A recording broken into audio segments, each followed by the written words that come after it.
Assalamu alaikum and peace. Imam al-Ghazali said the key to knowing Allah is knowing yourself. This is a very deep statement. And I bring this up because recently I saw some clips from the Red Table Talk with Jada Pinkett Smith and her mom and daughter, her daughter Willow. In these clips, there was a black woman by the name of Angela Tucker. Angela is a black adoptee who was raised by a white family in a white neighborhood. She was placed up for adoption by her mom, who was not able to raise her due to homelessness. Now, first question I gotta ask though, where's the father? And why was he not in the mom or daughter's life? They acting like the mom had the daughter by herself. We have to be honest. Was her mom running around being fast and got knocked up by Pookie or Ray Ray? Or was she in a loving marriage? And if that was so, how did that dissolve? If she had a man in her life who would go out and provide and protect, would this child have to be put up for adoption?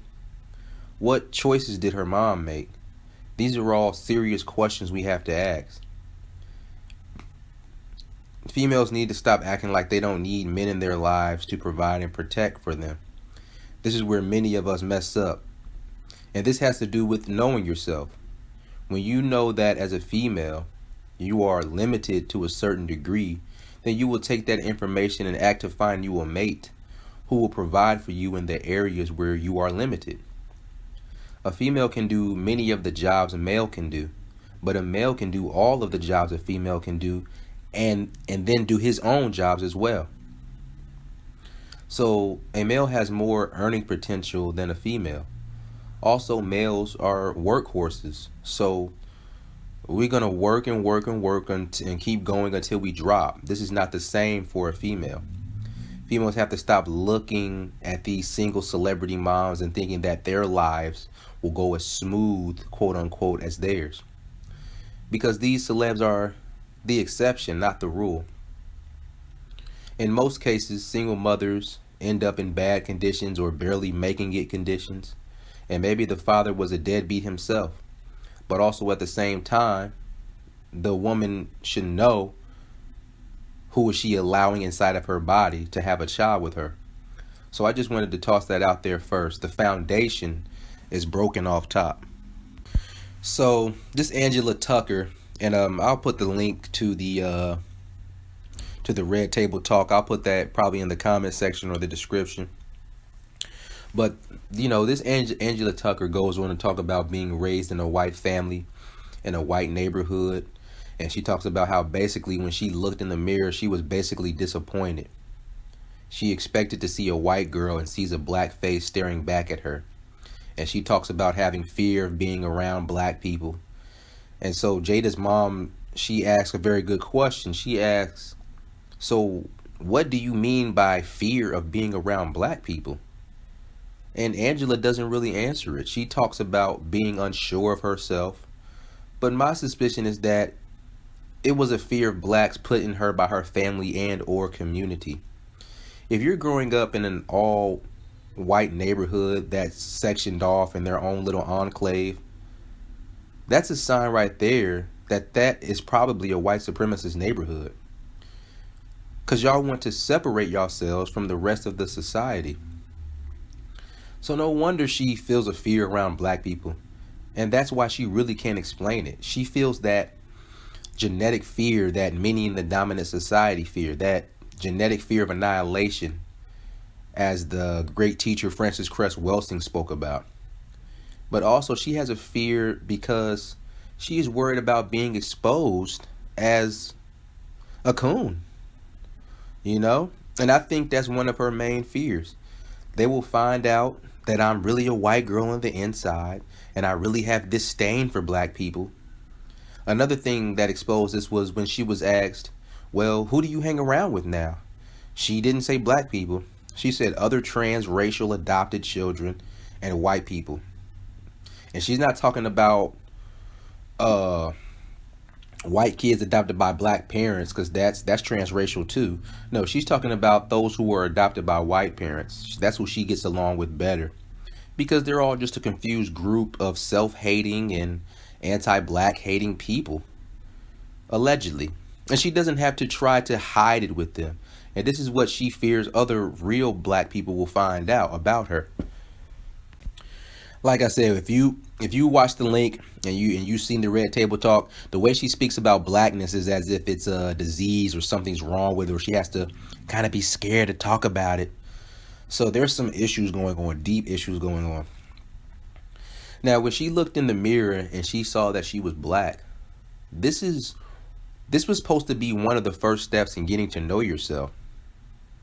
This is where her parents, her adoptee parents, however you want to say it, they should have took her in the mirror and told her, you're black.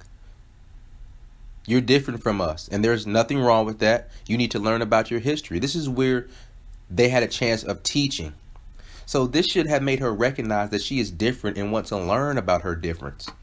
This is why I say I'm black first, because even though she was raised by white parents in that white community, the first thing she noticed when she looked in that mirror was her black skin.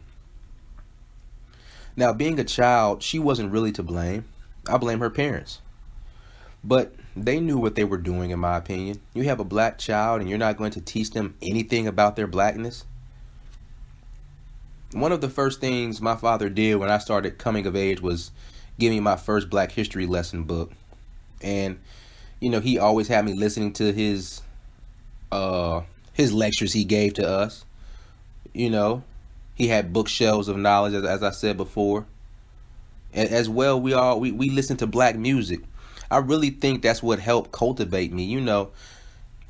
That's what helped me understand my blackness. Was one of the great things was listening to hip hop music. I basically grew up as hip hop grew up, because I was born in '84. So, it was still growing when I was growing. So my father established my blackness, my culture early, and gave me the knowledge of self. Why didn't they do this to her?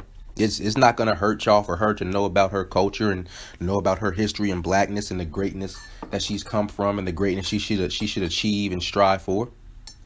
Well, what was y'all point from keeping that from her? That's what you must have. You must have knowledge of self. You must know your history.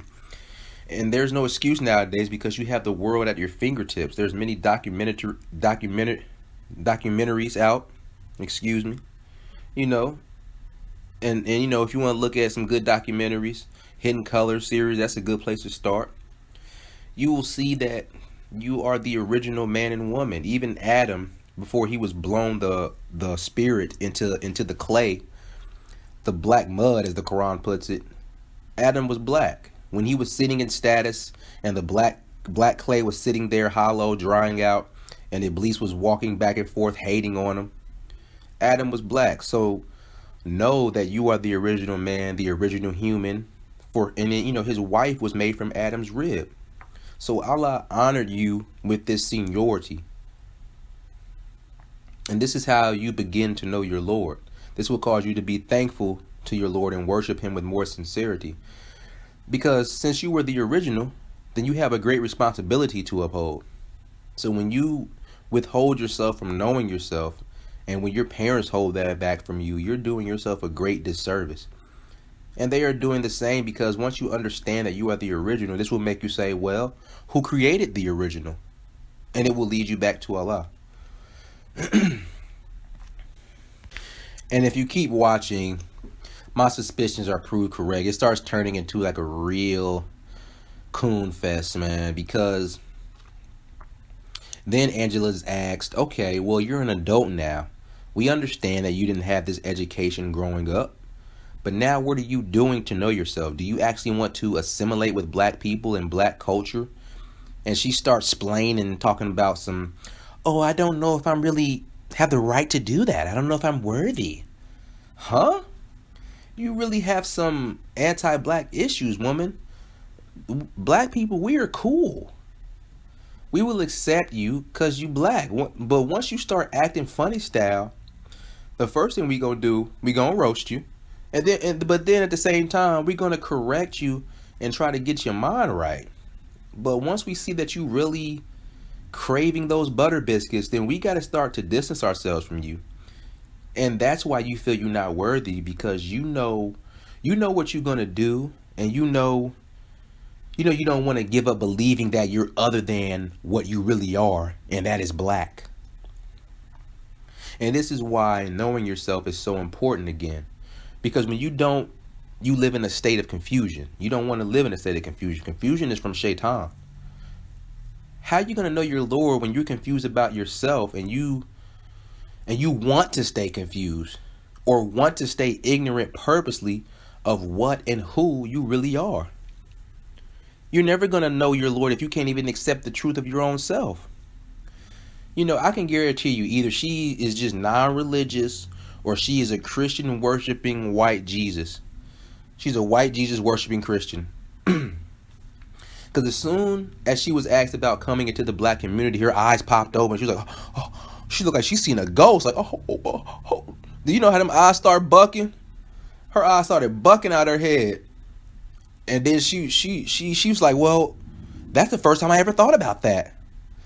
And one of the things I notice when some people are lying or saying something with a lie in it is they start tapping their nose or they start itching their nose real quick. Like it's like a, I don't know, if you notice it when people talking to you and you could tell somebody's a liar and they start lying, they start scratching their nose real quick and it's like, what's going on?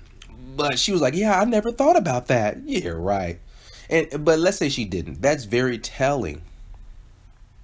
And, her anti-blackness is confirmed when she goes on with her answer and says, I have just accepted my place in the white world. She said, I never even thought about that. She's accepted her place in the white world. Whoa, that's a butter biscuit alert right there, people.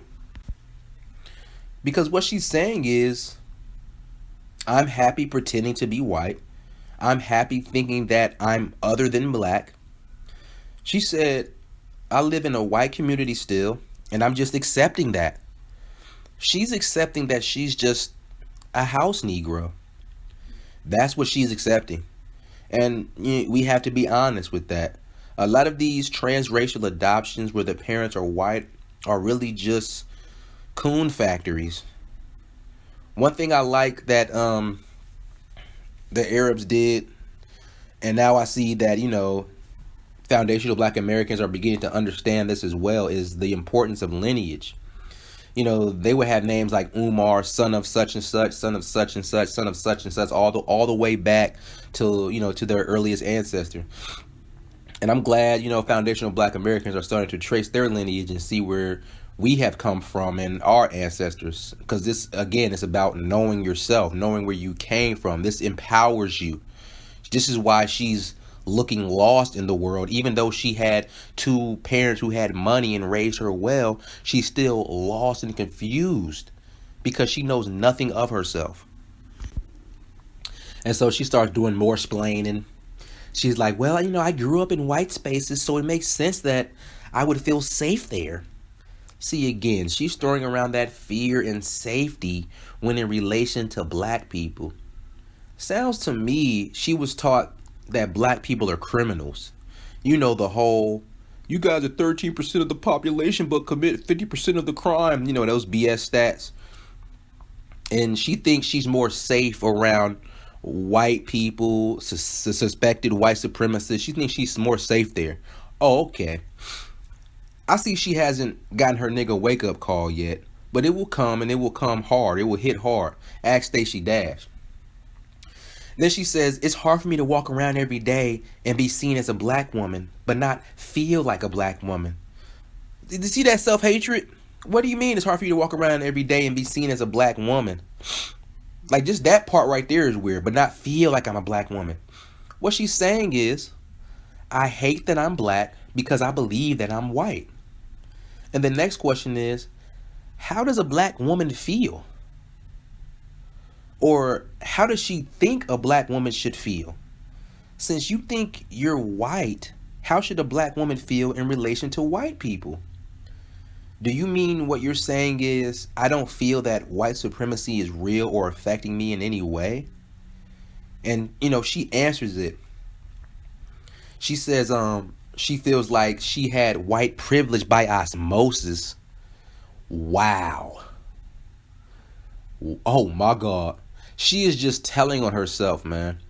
She thinks she has white privilege, but then she says once she walks out and leaves from around the white people she knows, she does get her nigga wake up call. Because you're a nigga. You're black. And let me tell you, Angela, even around your white friends and peers that you think you share white privilege with them, no, they will let you know when the time comes that you don't have white privilege. You're still a Negro.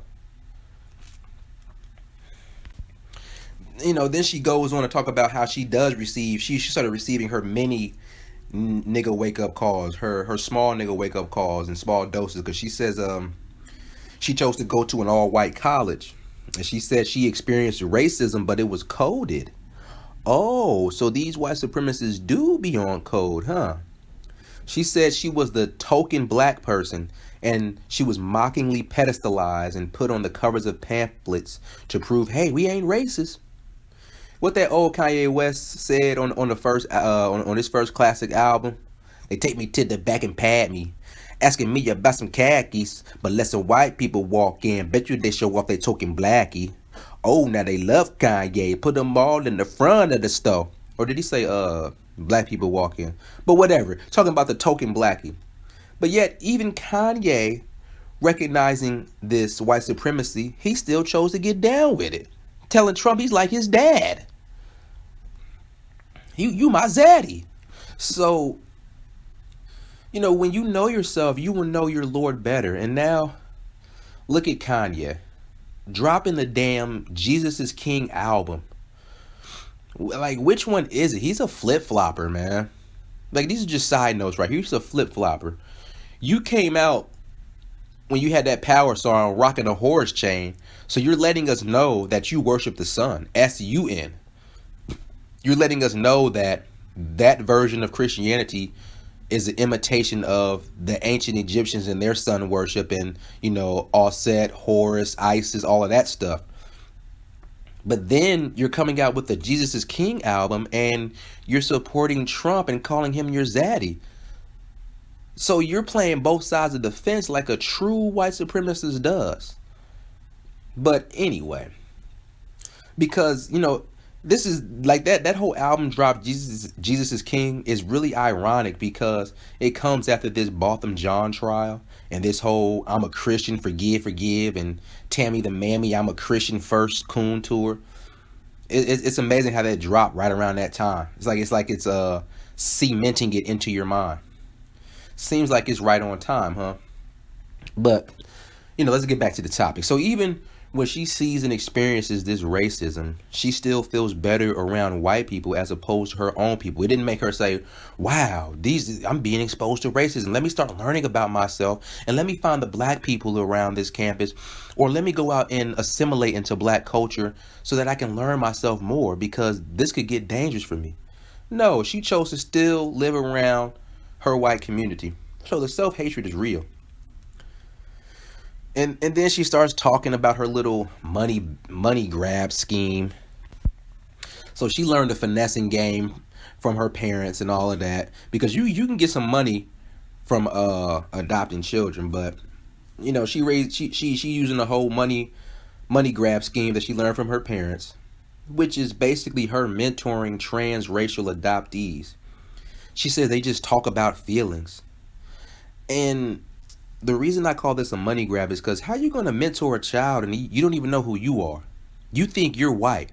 You sitting up there with black skin, nappy, kinky hair, and you thinking you're white. You haven't even accepted who you are. How you going to mentor somebody? You still trying to live around white people and learn to accept their white supremacy over you. She really thinks she's white and you really think you ghetto. Nah, she really thinks she's white and she wants to live a privileged life and she even wants to adopt. But she don't want to adopt a black child to teach them about themselves so she can, it's like so they can learn together. It's like, well, I didn't get a chance to learn about my blackness, so let me adopt a black child so that I can teach them about their blackness and we can learn about our blackness together. No, she wants to adopt a white child. And I'm sure to bet she has a white husband as well. So this is nothing but self-hatred. And she keeps using the excuse of her ignorance as her excuse. It's just what I'm comfortable with. It's what I grew up with. How is a part you can't grow unless you step out of your comfort zone. So you can't use that excuse. She's saying, how am I supposed to raise a black child when I don't know black culture? Learn. You must learn. Learn. You're an adult now. Your parents cannot be used as an excuse anymore. Side note, I had a homie who used to, it's the same toxic homie that I had to stop hanging around with. He always used his mom and dad as an excuse for his messed up characteristics and messed up morals and character, and dealing with women and having bad relationships with women and having some forms of self-hatred. I said, dog, you're a grown man now. I understand your parents might have messed you up, and that's sad. You're not to be blamed for that. But now that you're a grown man, you are to be blamed for your actions because you have control over them. You can go to a therapist. You can learn more about yourself. There's no excuse for you to act this way anymore. So, back to the topic. Then she finally admits, because they keep pressing her about adopting a black child and learning her blackness. Then she finally admits, well, learning my blackness and learning who I am and adopting a black child, that's not really my goal. Oh, so we see what it is. We see what it is. You don't even care about being black. You don't want to be black. And that's what she said. So like I said, in my opinion, is that her goal is to live her life in cognitive dissonance and pretend that she has somehow escaped her blackness. She's running away from it. So she wants to live her life in fantasy. And this is, oh God, this is why, and this is going to sound chauvinistic, but I don't care. This is one reason why men should lead, because a man is more logical. He's not going to live his life in fantasy. Well, nowadays you got a lot of these dudes raised by single moms, so they have the mentality of a woman themselves, so they live their life based in fantasy. But she wants to live her life based in fantasy and not in reality, because the reality is too harsh for her to accept. She can't accept that she's black, because then she has to accept that I'm black and I'm oppressed, and then so she can't accept reality. That's a problem. And when you're running away from your own self, you can never, at the end of it, you can't even get to know who your Lord is. So how are you going to guide somebody else when you don't know who your own self is and you don't even know who your Lord is? If you can't be honest with yourself, then how can you better know the one who is the truth, where all the honesty comes from? If she was being truly honest with herself, she wouldn't be trying to escape herself. She would be trying to learn herself. And this is how you come about wisdom. You come about wisdom by being honest with yourself. This is what I tell my children. If you really want to be a wise person, one, you have to talk less and just listen and take in like a sponge and just focus on your inner self and take in knowledge, take in what people are saying, and really just think and sit and dwell in yourself and just really contemplate on things of life and ask questions. This is more about getting to know yourself. When you do that, you will become wise, because once you are, and then you have to add to that being totally honest with yourself. When you're totally honest with yourself, you will become wise. If you can say to yourself, I'm lazy. I know I'm lazy. That's how you become wise, because you're living in reality and you're not lying. So now you're going to fix that problem. But when you're saying, well, I'm not really lazy, it's just somebody else's fault. No, you're never going to become wise. You're never really going to truly know yourself. So, finally, they bring her adoptive parents on. And the first thing her adoptive parents mention is her damn hair. They didn't mention her having cerebral palsy, some form of cerebral palsy or something like that. They mentioned her damn hair. That's very telling, because you know how suspected white supremacists be about black people's hair, especially when it's kinky and dreads and braids, when they got them African hairstyles.